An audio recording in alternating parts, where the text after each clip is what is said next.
Тойымды ішіп алып жүргізді. Адам менсінбейді. Нұржан Төлендиевтің кісілігі желіде сөз болды. Адамдар суретке түсіп, өліп жатыр. Желі қолданушысы, танымал әзілкеш Нұржан Төлендиев туралы жазды. Ассалаумағалейкум қазақ елі. Бұл туралы skifnews.kz ақпарат порталы хабарлайды. Жақында тойға бардым. Тойда Нұржан Төлендиев ән айтып тұр. Әнді жанды дауыста айтып тұрған жоқ. Фонограмма. Кісілігі бар екен. Амал жоқ тұр. Адамдар суретке түсіп, өліп жатыр. Кісілігіне жаман намыс танып кеттім, деді ол. Сондай-ақ біздің жұлдыздарды әлемдік деңгейдегі әншілермен салыстырды. Джейло концертіне бармау керек дейді. Ол бар өнерін салып, жанды дауыста айтады ғой. Біздің әншілерге қарағанда еңбегі адал, деп жазды Threads қолданушысы. Желі қолданушылары біздің әншілер жұлдыз ауруына ұшырағанда шетел жұлдыздарынан асып түсетінін жарыса жазды.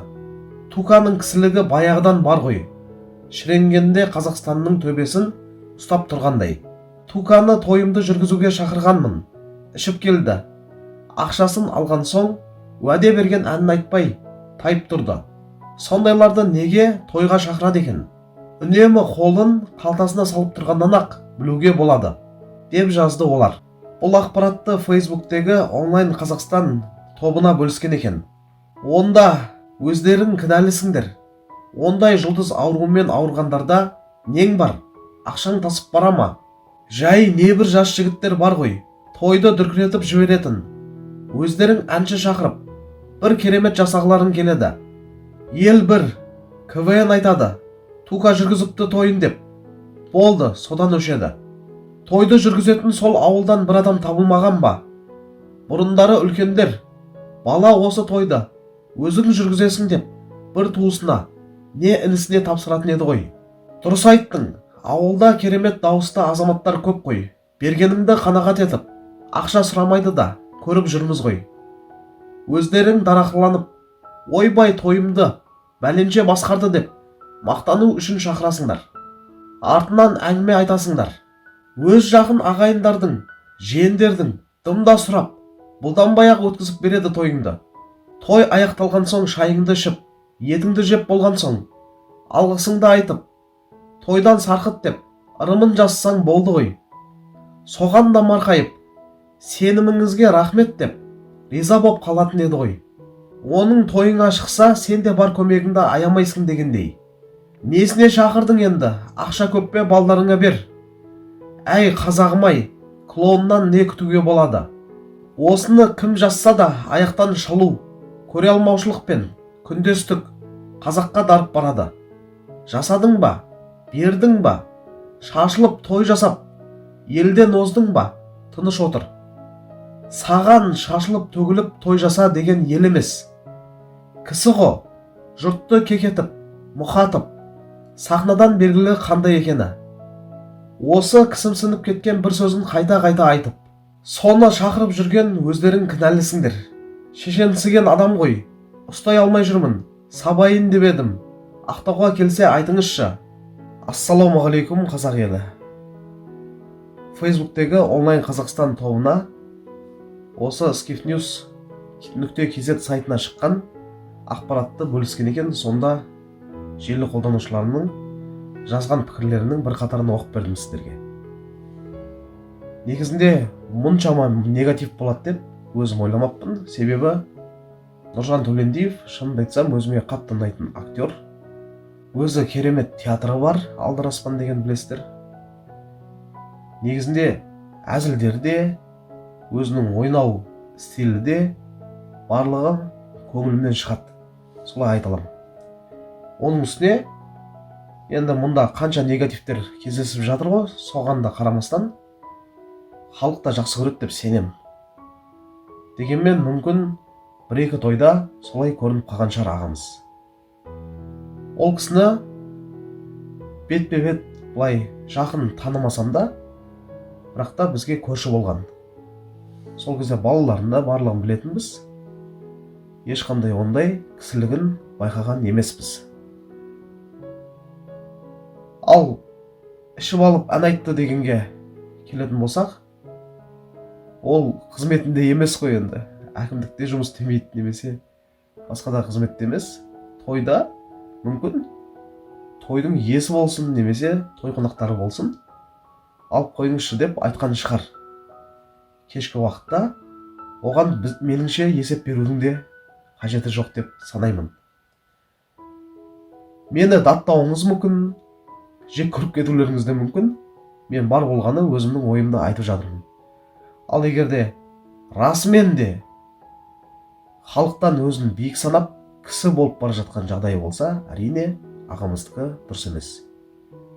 Осы сындарды оқып, сын шын болсын дейді, білесіздер, сын болсын дейді, сыннан бір нәтиже шығарады деп ойлаймын. Қадірлі көрермендер, не дегенмен де Нұржан Төлендиев ағамыз халықтың арасынан шыққан, өзінің қай жерден шыққанын ешқашан ұмытпайды деп санаймын. Мен ары қарай жалғастырайын. Бізде қазақта мақтаншылық, көре алмаушылық, жалқаулық, ең жаман әдеттер жабысқан ұлтпыз. Әрине, бәрі бірдей болмас. Дегенмен бір ешкі отар бастап, шұбырса, желіде отырған жандар да сондай.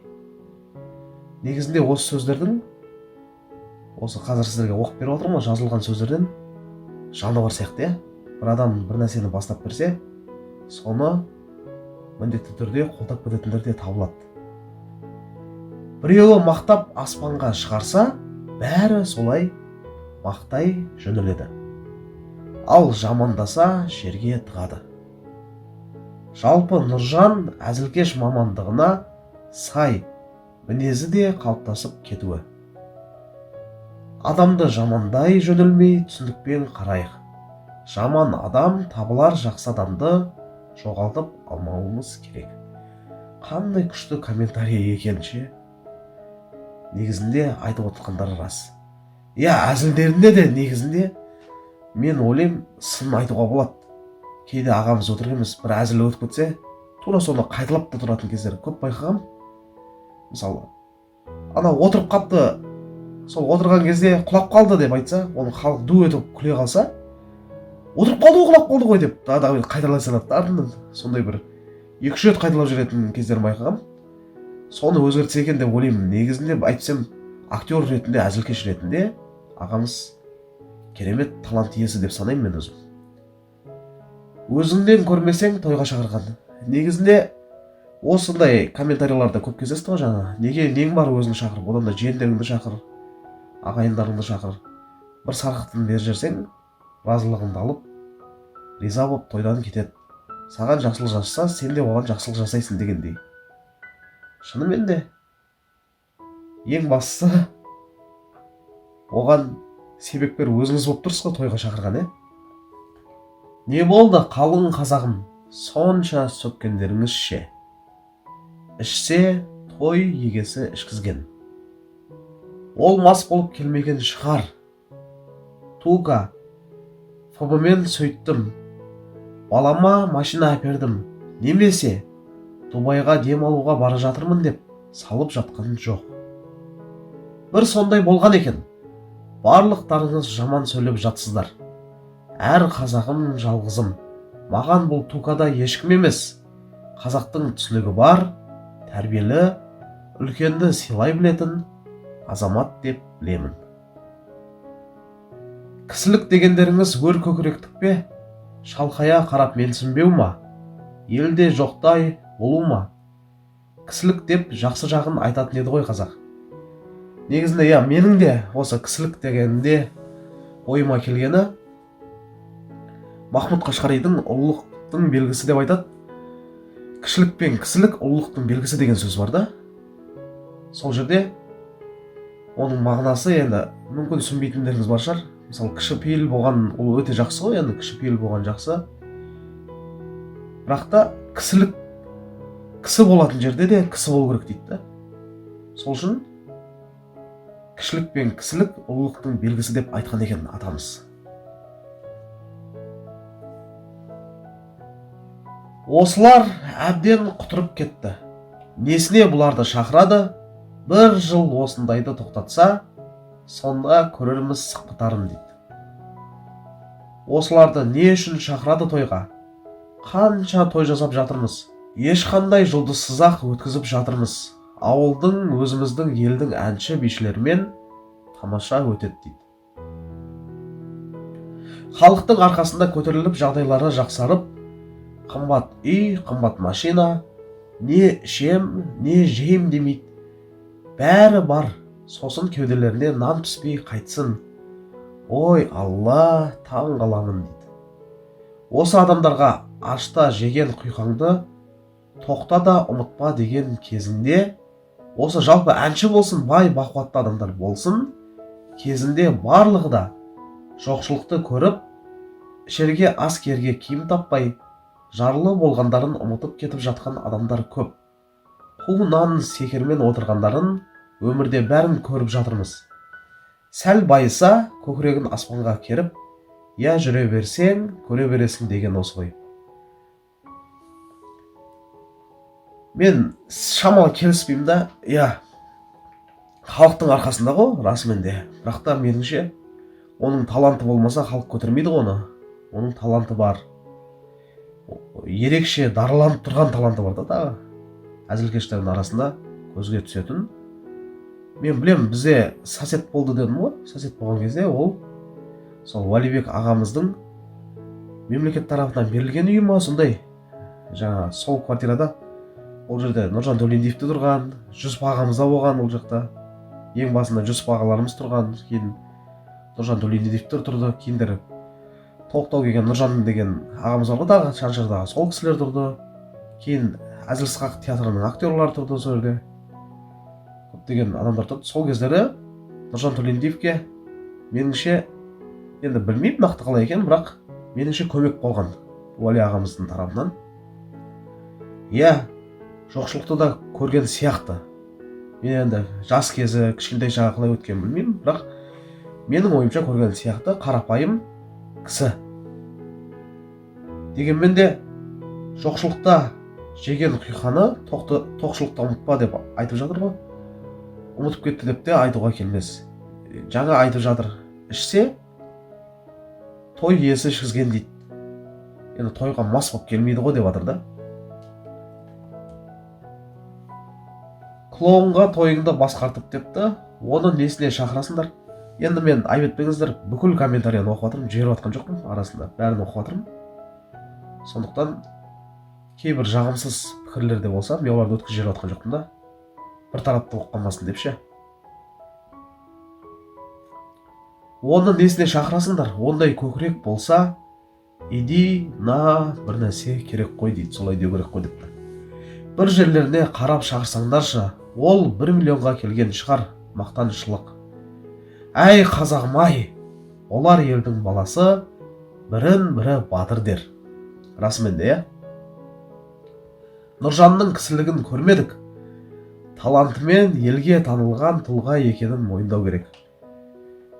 Бар екен ғой, қолдайтын, қорғайтын, енді бірінші пікір деп айтпай қой, жаңада бір кісі қорған. Бар екен де, бірен саран болса да, қолдап жатқандар бар екен. Неменеге шақырдыңыз? Сіздікі де көкірек, кісілігіңізді көрсетейін деп мақтану үшін шақырдыңыз. Осыны айтайын десем тілім бармай тұр ғой, енді ренжіп қалама деп ше. Шынымен де мақтанатын да нәрсе болады, мақтанбайтын да нәрсе болады. Меніңше Нұржан ағамыздың айтып кеткен әнін басқа да жастау келген, арзандау келетін әншілерді айтатын сияқты. Сол кезде ол кісі болып кетті десең де ешкім мән бермейді да оны, мысалы ол қатты танымал болмаған екенше. Шақырған екенсіз, неменеге сөзді көбейтіп, қатын әңгіме айтып отырсыз ыңырсып дейді. Бұлар арақ ішпеуші еді ғой, дін жолында жүруші еді ғой, не болып қалды екен дейді. Тойға шақырмау керек, әй бәсе, осындай бірдеңесі бар еді ғой дейді. Қажы ғой бұл депті. Кім шақыр деді саған? Ауылдың тамадалары осылардан 10 есе дұрыс жүргізеді. Оны күніге көріп жүрміз дейді. Жоғардағы кісілермен келсемін, атақтарына қызығып, пәленбай мыңға жалдап аласыңдар. сосын анау мынау деп артынан әңгіме айтасыздар. Бір мезеттік нәрсеге несіне қызығасыздар. Етек жеңді жинайтын кезеңдер келе жатыр депті. Жалпы осылай, қадірлі көрермендер. Ағамызда барлығы жақсы болсын, өзінің жаңа әзілдерімен барлығымызды қуанта берсін. Оның үстіне ән де айтып жүр, жаңа әндерін шығара берсін. Құдай қаласа, бәрі де жағу мүмкін емес сияқты, дегенмен де ағамыз барынша тырысып, халықтың көңілінен шыға берсін. Қадірлі көрермендер, сіздерде де барлығы жақсы болсын. Сіздерге барлық жақсылық тілеймін. Той көріңіздер. Ұлдарыңыз, қыздарыңыз Нұржан ағамыздай атақты әнші, актер, талант иесі бола берсін. Сіздерге барлық жақсылық тілеймін. Сау болыңыздар.